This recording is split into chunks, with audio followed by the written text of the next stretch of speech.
El anillo orbital de Zenit Aurea flotaba en equilibrio paciente sobre el ecuador de Lir, una esfera que había sido jardín de especies y archivo de memorias.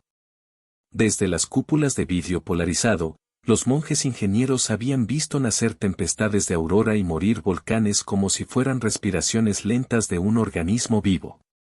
Aquella mañana la luz que venía del planeta era un dorado templado, como la promesa de algo que apenas comenzaba a entenderse. Sobre el horizonte, la primera sombra extranjera recortó su silueta, una flota de naves con perfiles afilados, sin emblemas, moviéndose con una precisión que no era de la pérdida sino de la intención. Desde la torre de observación, el concilio orbital percibió la anomalía en la firma térmica, no era una invasión que buscara tierra, era una cosecha. Las sondas de largo alcance mostraron máquinas enroscadas en densas nubes biológicas, libando muestras, analizando ecosistemas. No hubo comunicaciones. No hubo banderas. Solo un silencio militar que hablaba de un cálculo frío, extraer, purgar, optimizar.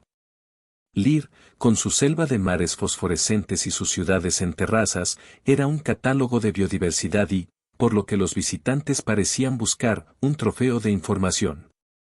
En la capilla técnica del anillo, un espacio donde los rezos y las ecuaciones compartían altar, la hermana ingeniera Amalia Rojas sostuvo entre sus dedos el único objeto que la hacía humana en medio de los paneles. Una cadena de cuentas de oración cuyo cordón había sido reparado 1000 veces. Cada cuenta tenía grabada una coordenada de una colonia perdida, un nombre que ya solo existía en memoria. Miró abajo, hacia la atmósfera que rugía en silencios de color, y sintió la antigua ironía divina, la fe como mapa y la fe como resistencia. La primera maniobra alienígena fue simple y devastadora.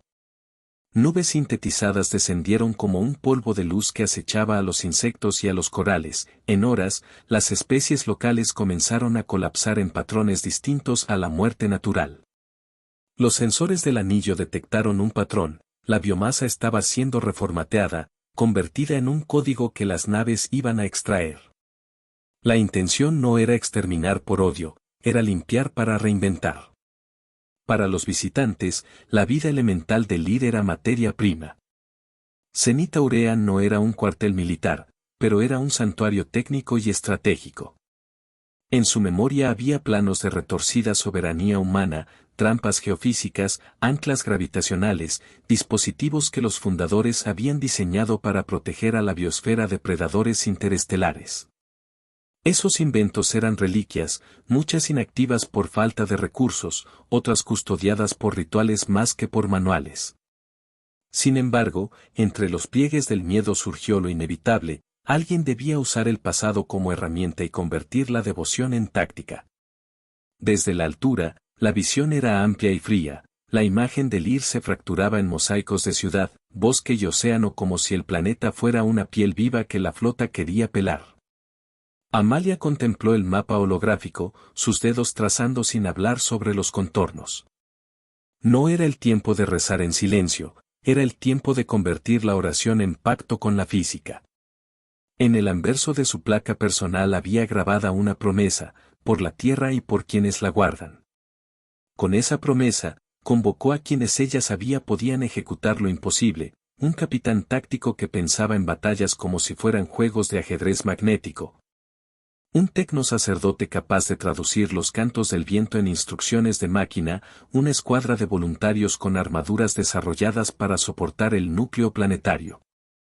La sombra alienígena descendía, y con ella un rumor, la misión no era guerrera sino purificadora. La fe humana, que en Zenit Aurea se manifestaba en silencios de titanio y en rituales de calibración, se convirtió en promesa que no admitía rendición. Si Lir debía transformarse por la intervención externa, los humanos decidirían que la transformación se haría a su manera, con su impronta. Incluso si eso requería optar por la destrucción controlada de aquello que no podrían salvar. En esa convergencia nació la idea, un dispositivo que revertiría la cosecha. Crear un pulso que, en su onda, desactivara los extractores alienígenas y reescribiera la firma biológica de Lir para que los forasteros no encontraran lo que buscaban. Pero el mecanismo tenía un costo, exigiría crear en el núcleo una energía coherente que solo se podría estabilizar con materia biológica humana y con la ofrenda total de la infraestructura del anillo. Era una ecuación de fe y cálculo, donde la divinidad y la física tendrían que cruzar en sacrificio intencional. Y cuando la noche orbital se cerró, sobre el fondo dorado del planeta, la hermana Amalia apretó las cuentas de su oración hasta que una pequeña grieta apareció en la madera. Dentro de la grieta había un microchip con coordenadas que solo el antiguo pacto conocía, un lugar llamado Yunque de Ceniza, la cámara fría en el hemisferio sur cuya existencia habían mantenido como leyenda. La decisión estaba tomada por la fría belleza del deber, Lir sería defendida, pero no sin dolor. Las horas que siguieron a la primera noche fueron un concierto de decisiones que no se podían desandar. Zenith Aurea burló su santuario habitual y se transformó en cuartel improvisado. No hubo jerarquías nuevas, hubo papeles que debían asumirse, el de la estrategia, el de la fe, el del sacrificio técnico. El capitán Andrés Varela, veterano de campañas de contención orbital, trazó sobre el holograma las rutas de las naves enemigas y los puntos de extracción. Su mente diseñó un patrón, atraer a la flota hacia zonas donde la biosfera pudiera ser convertida en señuelo, pero la trampa final debía activarse desde abajo, desde el corazón del planeta. Andrés no era un hombre de oraciones, pero conocía la eficacia del símbolo. Ante el concilio desplegó una placa, un metal bruñido con una inscripción gastada, la placa de Ous, que en su superficie contenía el juramento plasmado en código y protegido por bioceldas. Un emblema que la gente de la superficie reconocía como señal de pacto. Para la operación, la placa serviría como ancla moral y técnica, escudos bioquímicos programados para reconocer la firma humana. Fue la hermana Amalia quien colocó sobre la mesa su cadena de cuentas, y con el gesto el plan ganó un sello que no era militar ni político, sino espiritual. La construcción del dispositivo, llamado clavis por su forma de llave, fue un desafío de ingeniería ritual. Se trataba de un pulso de resonancia que, al sincronizarse con la frecuencia geobiológica del planeta, alteraría la firma de la vida en tal medida que las ondas y los recolectores alienígenas leerían un paisaje inútil. Para que el pulso fuera estable necesitaba una fuente de entropía controlada, algo que solo la biología consciente podría modular. Así nació la alternativa macabra, un catalizador viviente, una secuencia de ADN humano superpuesta con matrices de plasma que, al fundirse en el núcleo, crearían la coherencia necesaria. La escuadra de voluntarios que se ofreció no lo hizo por heroísmo hollywoodense, sino por una mezcla de deber y comprensión pragmática.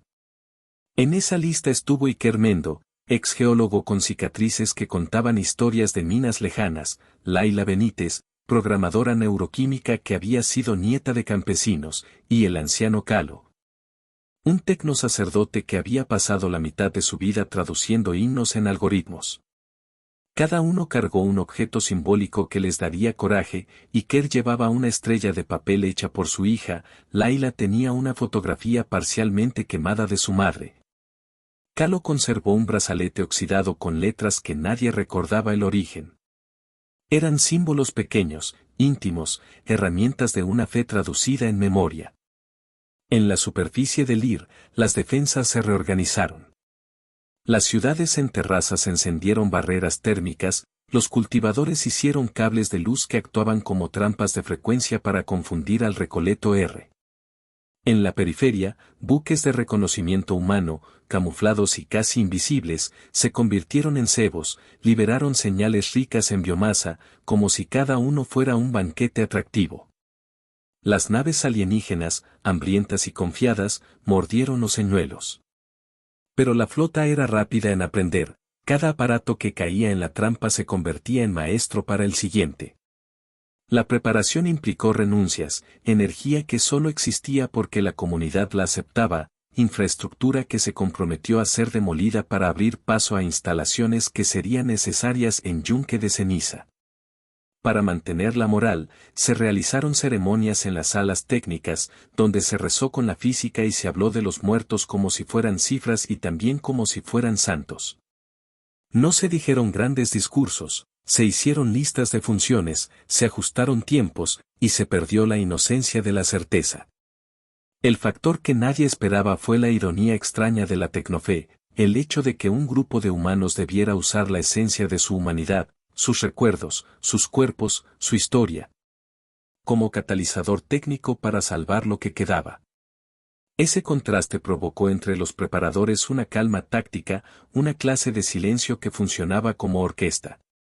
Andrés trazó el plan final: bajar al yunque de ceniza, instalar el clavis, activar el pulso y, si era necesario, liberar la carga humana para estabilizar la reacción. El anillo se removería como precio. El planeta quedaría marcado.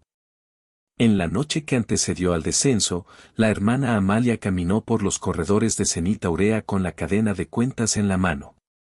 Llegó al taller donde se fabricaban las armaduras experimentales, carcasas de bronce mate con interior de grafeno, sellos térmicos y runas micrograbadas para resistir la presión extrema. Ella sostuvo una de aquellas piezas, imaginó el calor del núcleo, y pensó en las nanopartículas que se mezclarían con la sangre humana para activar el clavis. En su mente, la liturgia y la ecuación eran la misma plegaria. La operación no tenía margen de error. Si el pulso no tomaba la forma exacta, se corría el riesgo de destruir la biosfera sin lograr expulsar a la flota. Si la sincronía fallaba, el clavis podría volverse una caja de resonancias que atraerían más atención. Pero había una certidumbre que no se podía cuantificar: la voluntad humana. No era tecnología pura la que decidiría, era una decisión tomada con plomo en el pecho y con cuentas de oración en los bolsillos.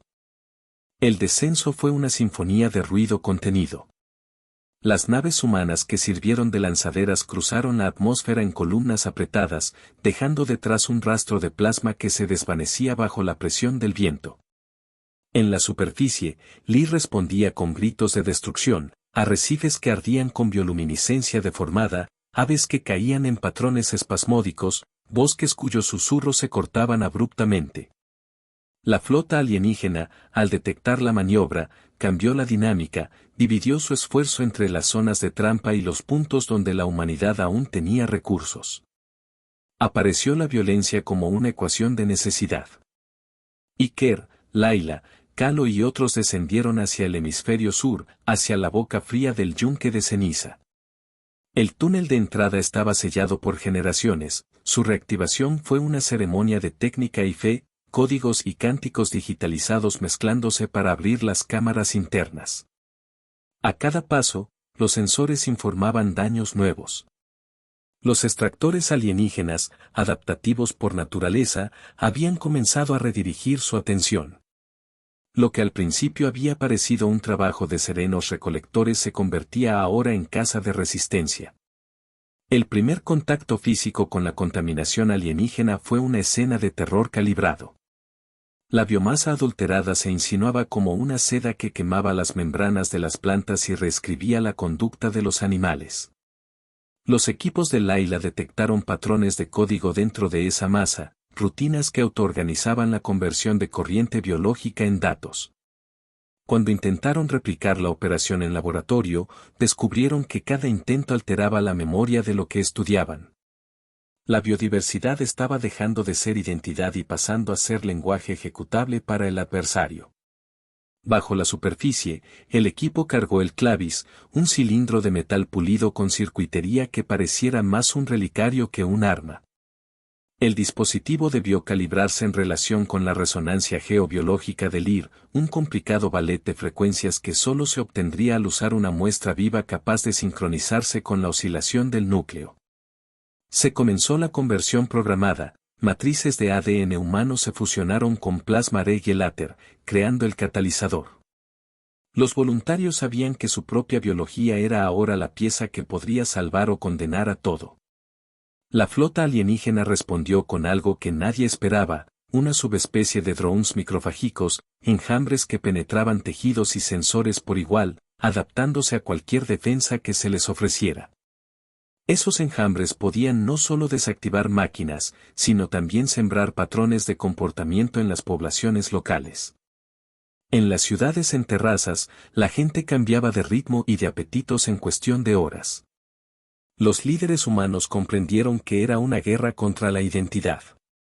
Si se perdía la nidificación de una especie en su forma original, la firma del Lear cambiaría para siempre, y el Clavis no podría operar sobre una base alterada.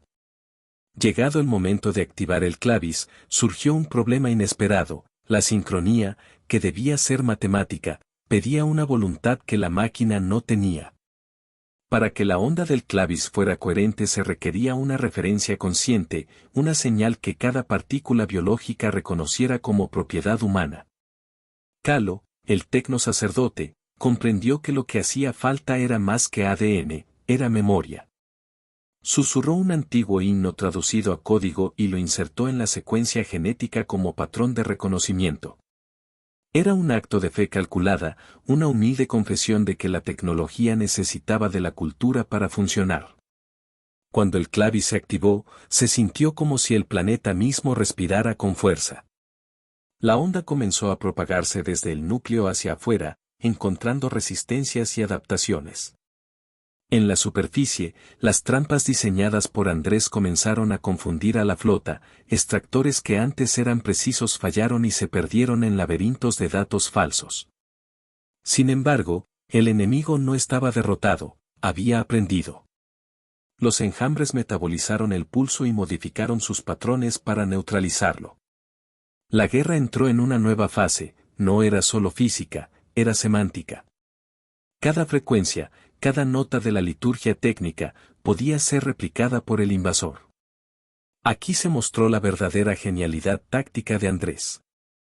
En lugar de intentar anular la replicación, diseñó un doble pulso, una contradicción armónica que se autodestruía cuando era replicada sin un cuerpo humano ancla. Significaba que las máquinas alienígenas, si intentaban copiar la señal sin comprender la memoria humana incrustada, se colapsarían en bucles que las harían impotentes. Pero para implementar esa contradicción había que introducir la señal humana en el núcleo físicamente. Volver al yunque de ceniza ya no era suficiente, se requería una presencia que ostentara la firma cultural y genética a la vez. Era la puerta abierta para el sacrificio. La decisión de quién iría fue casi automática, una mezcla de voluntades y de cálculo. Iker y Laila se ofrecieron, Andrés insistió en liderar el equipo. La hermana Amalia, que había permanecido en la órbita, comprendió que su misión sería otra: sostener la red de fe y computación que mantenía la sincronía del Clavis desde arriba. Calo, con una calma ritual, tomó la fotografía de la madre de Laila, la quemó con una brasa simbólica y convirtió los restos en código, un acto de pérdida que se transformó en linaje de resistencia. La bajada final al núcleo fue violenta. Los túneles se convirtieron en canales de presión y luz. El ruido no era solo mecánico, era la conversación entre dos inteligencias que intentaban comprenderse y aniquilarse. En la penúltima cámara, los voluntarios conectaron sus cuerpos al Clavis. No fue una escena de martirio melodramático, fue un procedimiento técnico donde las venas se convirtieron en conductos y las memorias en patrones de activación. Los dispositivos sellaron, las armaduras se cerraron, y el equipo sintió, por un instante, una extraña plenitud, la certeza de que su acto definiría el destino del planeta. El corazón de Lear latía con un pulso que nadie había anticipado, un código de resistencia que venía de la confluencia de la biología humana y la máquina. El Clavis, alimentado por la memoria y por la sangre de voluntarios, comenzó a lanzar su doble pulso. La primera onda llegó como si fuera una campana que resonara desde lo profundo, la segunda, su negación armonizada, estaba diseñada para hacerse eco solo si existía una lectura humana auténtica. El plan de Andrés dependía de que la replicación alienígena desencadenara su propio fallo. Los extractores, en tanto, detectaron la secuencia e intentaron adaptarla. Los enjambres multiplicaron su frecuencia y, por un instante, pareció que habían ganado. Los dispositivos copiaron la primera onda y empezaron a reproducirla, creando una masa que amenazaba con anular el Clavis. Pero fue entonces cuando ocurrió lo que todos habían advertido como posible y ninguno esperaba que sería tan íntimo: la estabilidad del pulso exigió una última entrega humana. El clavis necesitaba una marca que solo un humano podía proporcionar en el momento de máxima tensión, un recuerdo vivo, una voluntad que no podía ser replicada por patrones. Andrés, Iker y Laila intercambiaron miradas que no necesitaban palabras. Comprendieron que su técnica había llegado al borde de la liturgia. El sacrificio se convirtió en acto táctico. Fue Andrés quien tomó la decisión final, usar el núcleo de su propia vida como sellador. No fue una escena de heroísmo sublime, fue la culminación de una estrategia donde la persona se convirtió en pieza de la ecuación. Se conectó al clavis y, con manos firmes, introdujo su pulso vital en la máquina. El dispositivo absorbió su señal, la transformó en patrón y la propagó de vuelta como referencia humana auténtica. La reacción fue violenta. Las ondas duplicadas explotaron en fractales de energía que sincronizaban órganos, memorias y sensores. Los enjambres que intentaban copiar la señal no pudieron sostener la contradicción interna y colapsaron en fallas que los hicieron ceder y aglutinarse en nódulos inertes. La flota alienígena experimentó un fallo masivo en sus extractores, sin la capacidad de distinguir la nueva firma humana, sus máquinas dejaron de obtener lo que buscaban. En términos prácticos, perdieron el interés. Se produjo una retirada parcial, motivada por la realidad de que el IR ya no era material útil sino un trozo de ruido peligroso. Pero la victoria no fue gratuita. El clavis necesitó un estabilizador biológico final que consumió la energía vital del capitán. Andrés, con el rostro iluminado por la corriente dorada que surgía del núcleo, dejó de perder y empezó a disolverse en la función que había elegido. Su presencia física se convirtió en polímero, sus recuerdos en códigos de reconocimiento. Fue un sacrificio completo, el cuerpo abandonó lo humano y se volvió infraestructura. La confluencia de lo sagrado y lo científico se cerró con un ruido que fue a la vez lamento y triunfo. En la superficie, la flota alienígena se retiró en desorden, incapaz de sostener el proceso de recolección en un planeta cuya definición de vida había sido reescrita en clave humana. Algunas naves explotaron en la distancia como si protestaran por el fracaso, otras huyeron en líneas erráticas. Los extractores que podían reprogramarse partieron, y los que no sucumbieron quedaron como ruinas flotantes. Cuando la última sombra se perdió en el brillo del espacio, la atmósfera del IR comenzó a recomponerse lentamente. Pero la recomposición era dolorosa, especies metamorfoseadas, territorios sanitizados, ciclos alterados. La noticia de la retirada llegó a Zenita Aurea como un eco contenido. La hermana Amalia, desde la cúpula, vio cómo el planeta respiraba de nuevo, pero con una respiración distinta. Supo al instante que la victoria humana había sido pagada con lo que los estrategas llamaban materia de anclaje, cuerpos, ciudades, redes. La pérdida pesó como roca, la fe, sin embargo, permaneció. La cadena de cuentas en su mano ya no era la misma, una cuenta había fracturado y dentro brillaba un fragmento del microchip con coordenadas. Ese fragmento, insertado en la memoria colectiva, sería a partir de ese momento reliquia y mapa. Andrés ya no estaba en la temporalidad que los vivos ocupan. Había legado su ritmo como código, su risa y sus miedos se habían traducido a firma técnica. Lo que quedaba de su presencia era la señal que impediría que ninguna otra especie pudiera explotar LIR en la misma forma que lo habían intentado. La retirada enemiga no significó que el planeta fuera seguro, sino que había sido marcado. Ahora, LIR era una fortaleza humana en un sentido nuevo y extraño, pocos podían entenderla, y muchos preferirían evitarla.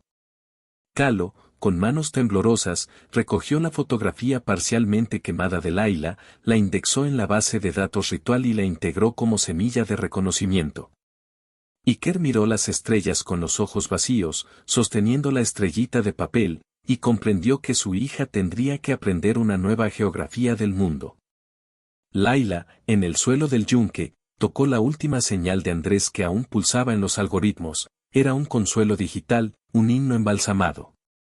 Todas las pérdidas, todas las decisiones, se convirtieron en mapas para los que iban a reconstruir. Cuando el polvo de la reacción descendió, el paisaje de Lir parecía simultáneamente más antiguo y recién nacido. Regiones enteras mostraban cicatrices, frondas que se volvieron silencios, arrecifes cuyas luces se apagan o reemergen con patrones nuevos. En las ciudades en terrazas, las plazas que antes estaban llenas de mercados ahora eran anfiteatros de reparación.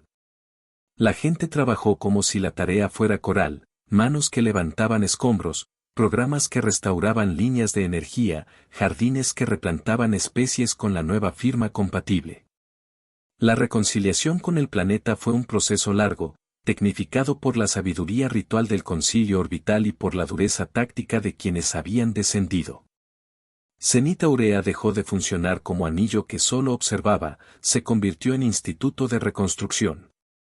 Desde sus laboratorios, se levantaron biodomos que alojaban variantes humanas, se diseñaron cámaras de cultivo que simulaban antiguas condiciones ecológicas como archivo viviente. Pero la población humana estaba disminuida y fragmentada. Las pérdidas no fueron solamente físicas, también lo fueron las conversaciones que habían quedado pendientes, los proyectos que se habían interrumpido. Aún así, entre las ruinas, la fe se manifestaba en pequeños gestos, la cadena de cuentas de Amalia colgada en la sala central, los restos de la fotografía de Laila en la nueva cripta del yunque. La estrellita de papel pegada en la cápsula de semillas. Eran reliquias que recordaban la costura entre los vivos y los muertos.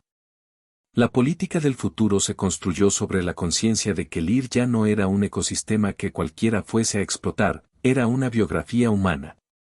La humanidad había impuesto una firma sobre el planeta que servía a un propósito doble, disuadir a depredadores externos y asegurar que las reconstrucciones futuras respetaran una historia. Se crearon protocolos, acceso restringido, bancos de memoria cultural integrados en la infraestructura, y un juramento renovado que los niños recibían al entrar en las academias, no como rito de guerra, sino como obligación con la vida. En el horizonte, más allá de los talleres y los polímeros, surgió algo que la hermana Amalia reconoció como un amanecer conmovedor. No era el mismo amanecer de antes, era una luz en la que el color dorado llevaba un matiz de hierro templado. La gente que salía a las terrazas miraba el cielo con una mezcla de gratitud y tristeza.